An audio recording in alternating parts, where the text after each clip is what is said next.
Mengapa Indonesia menjadi bangsa Muslim terbesar di dunia?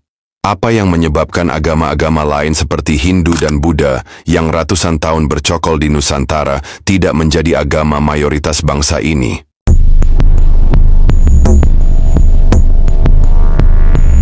Assalamualaikum warahmatullahi wabarakatuh, sahabat Quran Islam. Mengapa Islam menjadi agama mayoritas di Indonesia? Padahal jauh sebelum Islam masuk ke wilayah ini, agama Hindu dan Buddha dengan imperium kerajaan Sriwijaya dan Majapahit menguasai wilayah lebih luas daripada Indonesia.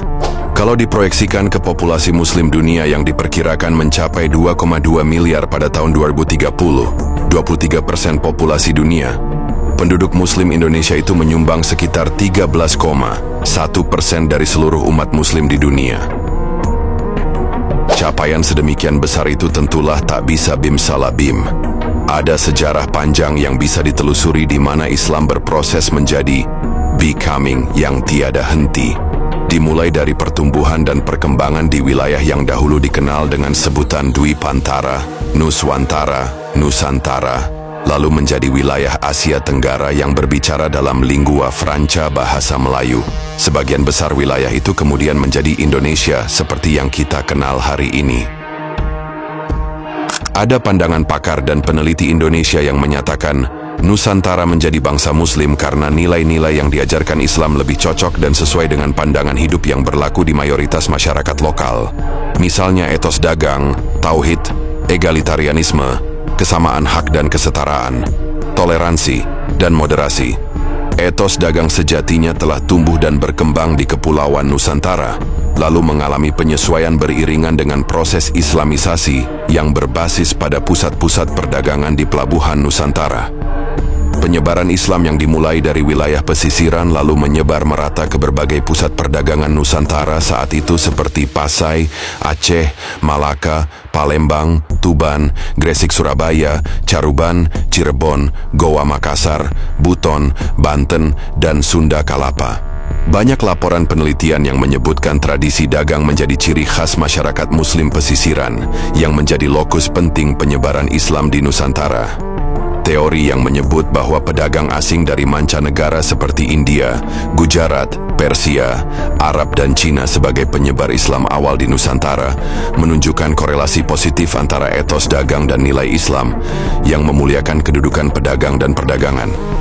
Penyebar Islam di Nusantara tidak hanya didominasi oleh pedagang, tetapi juga ulama, wali, sufi pengembara, raja-raja pribumi, pemimpin tarekat, seniman, sastrawan budayawan, tabib, guru, dai, pengarang, dan lain-lain. Dalam jangka waktu yang lama, mereka memainkan peranan dalam transformasi sosial dan budaya masyarakat Nusantara. Jika menengok kembali sejarah bangsa Indonesia, maka kita akan tahu bahwasanya penduduk tanah air didominasi oleh pemeluk agama Hindu dan Buddha sebelum masuknya ajaran Islam. Hal tersebut pun terbukti atas banyaknya sisa-sisa peninggalan kerajaan Hindu dan Buddha terbesar yang tersebar di beberapa daerah Indonesia. Lantas setelah masuknya Islam ke tanah air, mengapa sebagian besar penduduk Indonesia memeluk agama Islam saat ini? Ajaran agama Islam disebutkan masuk ke Indonesia sekitar awal abad ke-7, ketika tanah air masih dikuasai oleh kerajaan-kerajaan bercorak Hindu dan Buddha. Adapun masuknya Islam pertama kali ke Indonesia tersebut banyak diyakini berasal dari pengaruh kegiatan perdagangan di jalur sutra, teori Gujarat.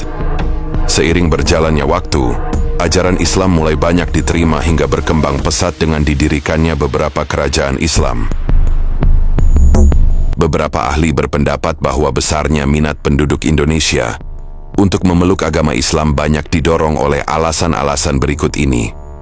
Pertama, Islam dipandang sebagai ajaran agama yang ideal karena tidak mengenal sistem kasta, sehingga setiap pemeluknya memiliki egalitarianisme, yakni kesamaan atau kesetaraan hak tanpa adanya diskriminasi.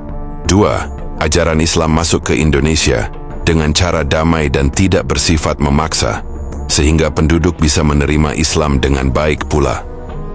3. Nilai-nilai Islam dianggap cocok dan sesuai dengan pandangan hidup mayoritas penduduk Indonesia, misalnya saja dari segi etos dagangnya, sehingga proses Islamisasi lebih mudah berlangsung lewat kegiatan perdagangan.